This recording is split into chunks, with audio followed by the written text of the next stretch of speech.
सारे बच्चों को नमस्कार। आइए हम बात करते हैं कॉलिगेटिव प्रॉपर्टी ऑफ सॉल्यूशन के बारे में। और कॉलिगेटिव प्रॉपर्टी का मीनिंग क्या होता है, मतलब क्या होता है, इसके बारे में आपको मैं समझाता हूँ। तो चलिए ले चलता हूँ अपने टॉपिक की तरफ। और colligative property of dilute solution. Dilute solution का मतलब क्या हुआ कि जिसमें सॉल्यूट आपका कम हो और सॉल्वेंट ज़्यादा मिला दिया जाए, डाइल्यूट बना दिया जाए। तो क्या होता है, समझो मेरी बात ध्यान से, कि the property of solution, those property of solution which depend upon the relative number of solute particle but does not depend upon the nature of solute and are identify the solute particle are colligative property. तो ध्यान से सुनना मेरी बात को कि यहाँ पे नंबर ऑफ सॉल्यूट पार्टिकल पे डिपेंड करना है। यहाँ पे जो आपसे पूछ रहा है वो ये कह रहा है कि नंबर ऑफ सॉल्यूट पार्टिकल पर डिपेंड करता है। ठीक है, नंबर ऑफ सॉल्यूट पार्टिकल क्या है, depend upon the relative number of solute particle, relative number of solute particle उस पर डिपेंड करना है बेटा। तो चलिए इसके आगे हम बात करते हैं। जैसे मान लो एक सॉल्यूशन हम लोग लिए हुए हैं, एक सॉल्यूशन बना रहे हैं दो तरीके का। एक सॉल्यूशन फर्स्ट जिसमें सॉल्यूट के मोल 5 हैं और सॉल्वेंट के मोल 100 हैं। तो अगर रिलेटिव निकालते हैं, रिलेटिव रेशियो निकालते हैं, रिलेटिव नंबर ऑफ सॉल्यूट निकालते हैं, मतलब कि सॉल्यूट का कंपेयर सॉल्वेंट के मोल से करें, तो यहाँ मान लो 5 मोल आप लिया, ये 100 लिया, और जब 5/100 कर दीजिएगा तो कितना आ जाएगा, ये आ जाएगा आपका 20। और फिर जब सॉल्व करोगे तो पॉइंट है ना, 0 1 0 फिर 2 0, और ये हो जाएगा आपका, यहाँ पे अगर आप डेसिमल बढ़ाओगे तो 1 0 आएगा, फिर 1 0 बढ़ाओगे यहाँ पर तो ये आ जाएगा आपका 5। मतलब क्या हुआ, 0.05 हुआ। और एक अगर मैं आपको समझा दूं यहाँ पर कि मेरे पास दो वैल्यू दिख रहा है, एक है कि 6 मोल ऑफ सॉल्यूट लेता हूँ और 200 मोल ऑफ सॉल्वेंट ले रहा हूँ, तो 6 बाई क्या हो गया बेटा, 200 हो गया। अब अगर इसको हम सॉल्व कर लें तो ये 100 हो जाएगा।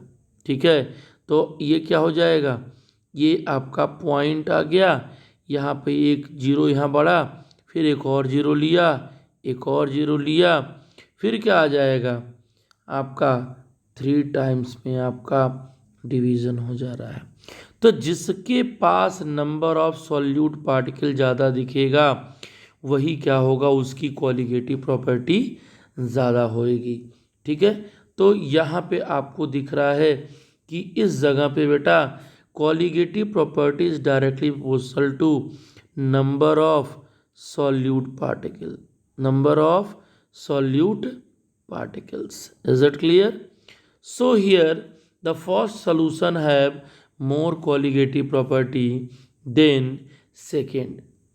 So you have to see here colligative property is directly proportional to number of solute particle in dilute solution. Number of solute particle means beta it may be ions, it may be atom, it may be molecule. इतनी बात आपका उसके अंदर हो सकता है। अब आपको मैं ले चलता हूँ कि इसकी पूरी डिटेल आपको बताता हूँ। इतनी बात तो आपके दिमाग में चला गया होगा कि जिसके पास सॉल्यूट पार्टिकल ज़्यादा होंगे उसकी कॉलिगेटिव प्रॉपर्टी क्या होगी, ज़्यादा होएगी। जैसे 1 molarity of fructose, 1 molarity of CaCl2, 1 molarity of AlCl3। ठीक है, तो अगर हम नंबर ऑफ सॉल्यूट पार्टिकल की बात करते हैं तो बेटा देखो सबके कंसंट्रेशन सेम ले रखे हो यार, फ्रक्टोज तो डिसोसिएट नहीं हो सकता है। 1 मोल फ्रक्टोज को लिया आपने तो पानी में भी जाने के बाद 1 ही मोल दे रहा है। बट हियर CaCl2 की अगर बात कर लिया बेटा तो CaCl2 डिकम्पोज होकर डिसोसिएट होकर क्या दे रहा है बेटा, 2Cl। Means number of ions कितने हुए सॉल्यूट के, 2 यहाँ पे बेटा और 1 यहाँ पे, कितना मिल गया, 3। AlCl3 की अगर बात किया जाए बेटा तो AlCl3 में 3 पॉजिटिव एंड 3 Cl निगेटिव। तो आप क्या देख सकते हो, आप देख सकते हो कि यहाँ पे 3 और यहाँ पे 1, यानी इस केस में 4 आ रहा है, इस केस में 3 आ रहा है, इस केस में 1 आ रहा है। तो हम देख रहे हैं कि यहाँ पे जो AlCl3 है उसमें नंबर ऑफ सॉल्यूट पार्टिकल क्या है, सबसे ज़्यादा दिख रहा है। तो वी कैन से दैट कि 1 मोल ऑफ AlCl3 है more colligative property. 1 mole of AlCl3 है as you know more colligative property. Is it clear? तो चलिए आगे बात करते हैं कि कोलिगेटिव प्रॉपर्टी का जब सीक्वेंस की हम बात करेंगे बेटा, तो जिसमें इसमें सबसे ज़्यादा था, इसमें कितना आ रहा था 4, इसमें बेटा कितना आ रहा था, इसमें कितना आ रहा था आपका 3 आ रहा था। 1 मोल है फ्रक्टोज, तो यार फ्रक्टोज तो टूट नहीं सकता, इसीलिए उसको हम क्या करेंगे, वैसे ही छोड़ देंगे। तो एक बात आपको ज़रूर आइडिया हो गया कि जिनके पास नंबर ऑफ सॉल्यूट ज़्यादा है उसकी कोलिगेटिव प्रॉपर्टी ज़्यादा है। अब देखा जाए कि टोटल 4 आपकी कोलिगेटिव प्रॉपर्टी देखने को मिलता है। 1 is the relative lowering of vapour pressure, another second is the elevation in boiling point, this is also called ebullioscopy, and third is the depression in freezing point, and fourth is osmotic pressure। तो ये बेटा 4 तरीके के आपको colligative property इसके अंदर study करना है ना। तो चलिए इसके बारे में हम लोग एक एक करके स्टडी करते हैं और फिर मैं आपको बताता हूँ कि कोलिगेटिव प्रॉपर्टी इन चारों में क्या क्या देखने को मिलता है। ठीक है ना बेटा? तो चलिए आगे मैं ले चलता हूँ। इसके बाद दूसरे पेज पे आता हूँ और यहाँ पे ध्यान दो, यहाँ पे आपको ध्यान देना है, यहाँ पे आपको क्या करना है, ध्यान देना है, अच्छे से सुनना, अच्छे से सुनोगे तो मज़ा भी आएगा, है ना बेटा? तो देखो ध्यान से, पहली पॉइंट है कि relative lowering of vapour pressure. Lowering of vapour pressure का मतलब क्या होता है, वेपर प्रेशर का घटना। ठीक है, तो एक बात आपको बताता हूँ, एक बात अच्छे से समझाता हूँ आपको, ध्यान से सुनना। राउल्ट लॉ, आपको राउल्ट लॉ के अकॉर्डिंग आपको चलना पड़ेगा। Raoult law for volatile solution आपको बताया होगा, for Raoult law for volatile solution, है ना बेटा? वोलेटाइल सोल्यूशन आपको पढ़ाया होगा कि जो आपका टोटल प्रेशर होता है सोल्यूशन का वो 2 कंपोनेंट के पार्शियल प्रेशर के सम के इक्वल होता है, ऐसा आपको पढ़ाया गया है, ऐसा बताया गया, ऐसा मैं बता रहा हूँ क्योंकि दोनों वेपर बनाएंगे, क्योंकि दोनों वोलेटाइल हैं। ठीक है, तो ये क्या है, अब यहाँ पे क्या होगा, ये होता है P0 से, है ना बेटा? और ये क्या होगा बेटा, P0 XB। ठीक है ना बेटा? ये आपका टोटल सॉल्यूशन का क्या होगा, वेपर प्रेशर होता है। लेकिन एक बात ध्यान देना कि अगर हम इसकी बात करें, डिटेल की बात करें, डिटेल अगर हम लोग बात करें तो ध्यान से सुनना, अगर यही हम लोग नॉन वोलेटाइल ले लें, अगर सॉल्यूशन में नॉन वोलेटाइल सॉल्यूट है, solution containing non volatile solute, non volatile solute, है ना बेटा? तो जो नॉन वोलेटाइल सॉल्यूट होता है बेटा, उसमें ए और बी 2 आपका कंपोनेंट है सॉल्यूशन के बीच में, है ना बेटा? 2 कंपोनेंट है। ठीक है, तो ए आपका कंसिडर करता हूँ मैं सॉल्वेंट के लिए और बी मैं करता हूँ सॉल्यूट के लिए, है ना? तो अब देखो ये आपका कंपोनेंट जो है ये आपका सॉल्यूशन नहीं बना रहा है, बी क्या है, ये आपका वेपर प्रेशर नहीं बना रहा है, तो जो पीबी आपका होगा वो क्या होगा, 0 हो सकता है। यानी जो टोटल सॉल्यूशन का प्रेशर है बेटा वो क्या होगा, पी ए पर डिपेंड करेगा, क्योंकि पीबी की वैल्यू तो क्या होगी, 0 हो जाएगी, है ना? तो देखो पी एस बेटा क्या होगा, पी ए प्लस 0। ठीक है, means the total pressure of solution is depend upon the A component. and as you know that a component meaning PS is equal to P naught A x A. Is it clear? और एक बात और समझ लीजिए कि किसके वजह से सॉल्यूट, किसके वजह से वेपर प्रेशर कम हो गया, तो उन सॉल्यूट की वजह से। तो क्यों ना हम इसको हम कन्वर्ट कर लें, इसको कन्वर्ट कर लें हम लोग सॉल्यूट के फॉर्म में। तो क्या होगा बेटा, P S is equal to P naught A 1 minus X B हो जाएगा, है ना। क्यों बेटा, क्योंकि X A plus X B is equal to 1, और अगर एक्स बी की वैल्यू फाइंड कर देना है तो 1 माइनस एक्स बी होगा। इसी चीज़ को हमको यहाँ पे कॉपी कर देना है ना। अब देखा जाए आगे। तो बेटा एक चीज़ आपको समझ में आया होगा, क्या कर सकता हूँ मैं इसको, P S upon P naught A is equal to 1 minus X B. अब अगर ये मैथमेटिकल चीज़ें सारी हैं, इसको अगर हम लोग सॉल्व कर दिया जाए तो क्या हो सकता है, हो क्या सकता है बेटा, हम P S upon P naught ए, और ये क्या हो जाएगा, ये देखो हम डायरेक्ट यहाँ पे चाहें तो लिख सकते हैं इसको, ये डायरेक्ट हम यहाँ से अगर सॉल्व करके लिखते हैं तो क्या होगा, P naught A minus P S upon P naught A is equal to X B. देखो यहाँ से मैंने एक स्टेप स्किप कर दिया है, आप सॉल्व कर सकते हो। तो यहाँ पे आपको क्या दिख रहा है, यहाँ पे आपको दिख रहा है कुछ कि यहाँ पे जो सॉल्यूशन का प्योर सॉल्वेंट का है, यहाँ पे प्योर सॉल्वेंट का ज़्यादा आ रहा है सॉल्यूशन से, है ना, ये आपका ज़्यादा आ रहा है, तभी तो हमने माइनस किया। तो इसी चीज़ को मैं आपको यहाँ समझा रहा हूँ, उसको ध्यान से देखिए। इसको मैं हटा देता हूँ तो आपको अच्छी तरीके से समझ में आ जाएगा। देखो ध्यान से, यहाँ पे आप क्या देख रहे हो, यहाँ पे देख ये रहे हो, यहाँ पे ये देख रहे हो कि यहाँ पे जो P not A minus P S है और P नॉट ए है वो किसके इक्वल आ रहा है बेटा, एक्स बी के इक्वल आ रहा है। अब रिलेटिव कब होगा, रिलेटिव कब होगा, लोअरिंग की जब बात करोगे बेटा तो लोअरिंग में सिर्फ इसकी बात करना, इसकी बात करना। P naught A minus P S क्या होता है, P naught A minus P S ये आपका लोअरिंग इन वेपर प्रेशर होता है। घट गया ना वेपर प्रेशर, ठीक है, वेपर प्रेशर घट गया ना सॉल्यूशन का। क्यों घट गया, क्योंकि उसके अंदर क्या डाल दिया गया था, नॉन वोलेटाइल सॉल्यूट, और वो नॉन वोलेटाइल सॉल्यूट कुछ न कुछ जो सॉल्वेंट के पार्टिकल्स हैं उनको भी रोक रहा है वेपर को बनाने से, उनको वेपर नहीं बनाने दे रहा है। तो ओवरऑल ये आपकी कोलिगेटिव प्रॉपर्टी नहीं होती है, होगी क्या, रिलेटिव। तो रिलेटिव क्या का मतलब हुआ कि पी नॉट ए।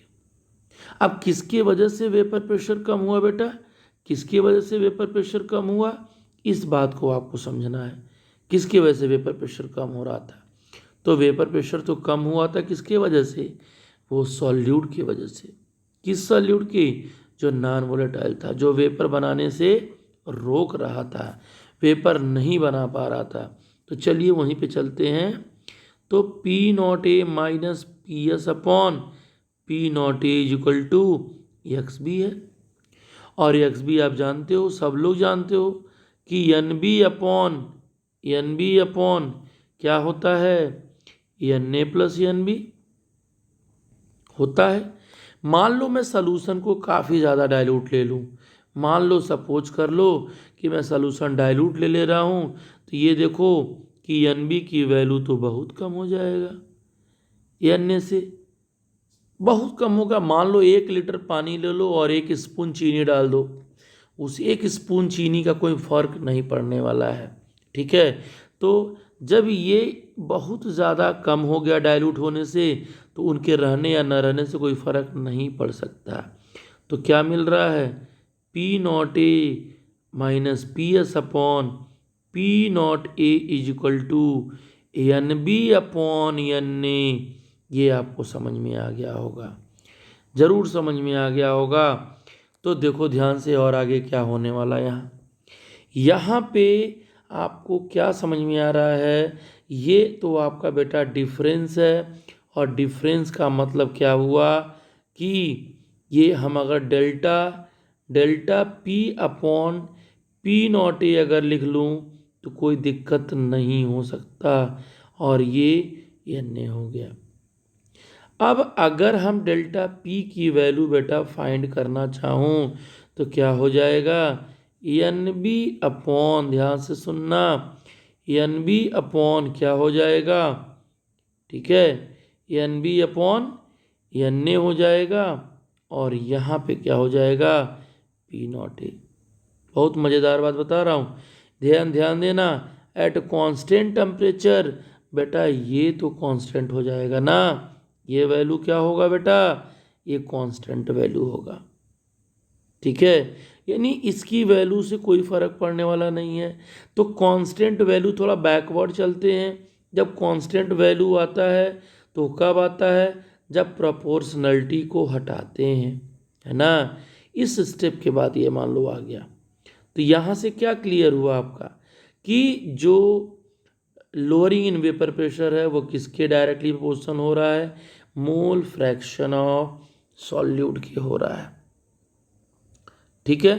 तो ये आपका हो गया elevation in lowering in vapour pressure, vapour pressure में कमी हो जाना, ठीक है, किसके वजह से, जो आपने नॉन वोलेटाइल सॉल्यूट डाल रखा था, जो मैं यहाँ पे आपको समझाया हूँ, ध्यान देना यहाँ पे, इस बात को ध्यान देना जो मैंने यहाँ पे आपको समझाया, ठीक है। तो ये इसीलिए तो यहाँ पे मैंने इसको जीरो ले लिया, क्योंकि वो वेपर नहीं बनाएगा। मान के चलो ये आपका कंटेनर है, यहाँ पे सॉल्वेंट ले रखे हो, ये आपका सॉल्वेंट के पार्टिकल है, और उसी में मैं क्या ले रहा हूँ बेटा, सॉल्यूट के ले रहा हूँ, और ये ऐसा सॉल्यूट है जो नॉन वोलेटाइल है। तो यार ये तो खुद को वेपर नहीं बनाएगा, और ऊपर से इस वाटर के सरफेस को भी प्रोटेक्ट करेगा वाटर से, वाटर वेपर में कन्वर्ट करने के लिए। तो जब वेपर कम बनाएगा तो प्रेशर भी कम बनेगा। इसीलिए तो जो पी नॉट ए की वैल्यू आ रही है वो प्योर सॉल्वेंट का है। पी नॉट ए किसका वैल्यू है, तो प्योर सॉल्वेंट का है ना, उसका तो ज़्यादा होएगा ही सॉल्यूशन के कंपेयर में। तो ये चीज़ रहा, ये चीज़ मैंने आपको अच्छे से समझा दिया है, ठीक है। तो ये रहा आपका lowering, relative lowering in vapour pressure. अब मैं आपको समझाता हूँ, ध्यान से सुनिए, आगे ले चलता हूँ दूसरे क्वालिटेटिव प्रॉपर्टी में, elevation in boiling point. Elevation in boiling point का फंडा क्या होता है, उसी चीज़ को मैं आपको समझाने वाला हूँ, ध्यान से समझिएगा। देखो ध्यान से, यहाँ पे देखो, थोड़ा सा इरेज कर देता हूँ, स्पेस बना लिया जाए तो और मज़ा आ जाएगा, ठीक है। देखो ध्यान से, ये हम हटा देता हूँ बेटा। अब दूसरे पॉइंट पे आ जाओ ना, दूसरा वाला जो पॉइंट कह रहा है वो क्या बोल रहा है, दूसरी जो कोलिगेटिव प्रॉपर्टी है वो आपकी कोलिगेटिव प्रॉपर्टी क्या है, वो है आपका एलिवेशन इन बॉइलिंग पॉइंट। तो चलिए हम लोग ज़रा इसकी भी डिस्कस कर लें अच्छी तरीके से। तो सबसे पहले तो ये बात करना होगा कि बॉइलिंग पॉइंट का फंडा क्या है, छोटे क्लास का तो पढ़े होगे, लेकिन इस समय क्या है, एलिवेट होना मीन्स इंक्रीज हो जाना, एलिवेट होना मीन्स इंक्रीज हो जाना, बढ़ जाना, किसके, बॉइलिंग पॉइंट की। किसका बॉइलिंग पॉइंट, सॉल्यूशन का बॉइलिंग पॉइंट, है ना। तो कैसे बढ़ गया वही तो समझना है मुझे। तो पहले तो इसका डिफिनीसन समझो कि बॉइलिंग पॉइंट का डिफिनीसन होता क्या एक्चुअली, बॉइलिंग पॉइंट का डिफिनीसन क्या होता है, ये देखो, उस चीज़ को मैं आपको समझाता हूँ, तब मैं आगे ले चलता हूँ, ध्यान से सुनना बेटा। द टेम्परेचर एट विच, जिस टेम्परेचर पर जो वेपर प्रेशर लिक्विड का होता है वो 1 एटमॉस्फेरिक प्रेशर के इक्वल हो जाए, ठीक है। जिस टेम्परेचर पे vapour pressure of liquid becomes equal to 1 atmospheric pressure, that temperature is called boiling temperature. Is it clear? एक बात आपके दिमाग में और मैं डालना चाहता हूँ कि यार देखो ध्यान से, जो बॉइलिंग पॉइंट होता है, जो बॉइलिंग पॉइंट होता है वो वेपर प्रेशर के इन्वर्सली प्रोपोर्शनल होता है। ठीक है, मतलब जिनका बॉइलिंग पॉइंट ज़्यादा होगा वो कम वेपर बनाएंगे, वेपर कम बनाएंगे तो वेपर प्रेशर भी क्या होगा, ज़्यादा होगा। और बॉइलिंग पॉइंट का जो फंडा है बेटा वो डायरेक्टली प्रोपोर्शनल होता है फोर्स ऑफ अट्रैक्शन के। ठीक है, फोर्स ऑफ अट्रैक्शन के डायरेक्टली प्रोपोर्शनल होता है। तो जितना ज़्यादा उस सॉल्यूट और सॉल्वेंट के बीच फोर्स ऑफ अट्रैक्शन होगा उसका उतना ज़्यादा क्या होगा, बॉइलिंग पॉइंट होगा। ठीक है, तो इस चीज़ को समझो। और बॉइलिंग पॉइंट ज़्यादा होगा तो लेस वोलेटाइल होगा, वेपर कम बनाएगा, वेपर कम बनाएगा तो वेपर प्रेशर भी कम बनाएगा। तो ये कहानी हुआ। अब इसका डिटेल ज़रा पढ़ा जाए कि आखिर सॉल्यूशन की बॉइलिंग पॉइंट कैसे बढ़ गया। ध्यान से सुनना मेरी बात को, ठीक है, ध्यान से सुनोगे तो मज़ा आने वाला है। तो देखो, एलिवेशन इन बॉइलिंग पॉइंट की बात कर लो। एलिवेशन इन बॉइलिंग पॉइंट देखो तुम्हारे सामने मैं यहाँ स्क्रीन पे रख रहा हूँ, उसको अच्छे से समझो। तो क्या कह रहा है कि जब किसी सलूशन में एक नॉन वोलेटाइल सॉल्यूट डाल दिया जाए, ठीक है, जैसे मान लो कि एक कंटेनर हम ले लिया यहाँ पे, और उस कंटेनर में मैंने क्या रखा बेटा, एक सलूशन ले लिया, और उस सलूशन में ऐसा सॉल्यूट डाल दिया कि वो सॉल्यूट क्या है, नॉन वोलेटाइल है। वो क्या है, नॉन वोलेटाइल है। मतलब क्या हुआ बेटा, वो वेपर नहीं बना रहा है, वो वेपर का फॉर्मेशन नहीं कर रहा है। तो इसके वजह से, इस नॉन वोलेटाइल सॉल्यूट की वजह से इस पूरे सलूशन का जो बॉइलिंग पॉइंट होगा वो क्या हो जाएगा, बढ़ जाएगा। ठीक है, जब बॉइलिंग पॉइंट बढ़ेगा तो उनका वेपर प्रेशर तो घटेगा ना। तो एक बात हम बात करते हैं आपसे, हम बात ये करते हैं कि मान लिया जाए बेटा कि ए और बी दो कंपोनेंट है, और बी क्या है बेटा, नॉन वोलेटाइल है, जो वेपर नहीं बना रहा है, जो सॉलिड फॉर्म में है, और ये क्या है, ये आपका वोलेटाइल है जो वेपर बना रहा है। यही तो आपका सॉल्वेंट है ना, और सॉल्वेंट तो वेपर बनाएगा ही। तो इसकी कहानी मैं आपको बता रहा हूँ। अब ध्यान देना, जब हम लोग ने प्योर सॉल्वेंट ले रखा था, जब हमने प्योर सॉल्वेंट लिया तो temperature of pure solvent, boiling point of pure solvent की जो बॉइलिंग पॉइंट है वो T0B है। बी फॉर बॉइलिंग और नॉट बने प्योर। और फिर जब नॉन वोलेटाइल सॉल्यूट डाला गया तो क्या हो गया, वो क्या होगा, बॉइलिंग पॉइंट ऑफ सॉल्यूशन हो गया। और सॉल्यूशन जब लोगे तो क्या होगा, TB लोगे।